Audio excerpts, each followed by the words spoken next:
May katanungan si Melanie tungkol sa kanyang panaginip. Ayon sa kanya, magandang tanghali.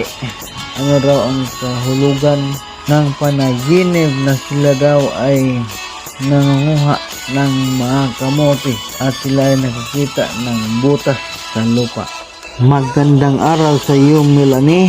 Ayon dito sa aklat ni Professor Swami, kung ikaw ay mananaginip sa isang malawak na sakahan, ito ay nangangahulugan na ikaw ay maglalakbay sa malayong lugar. Kung ang sakahan ay may matatabang mga pananim, ibig sabihin na darating ang kasaganahan.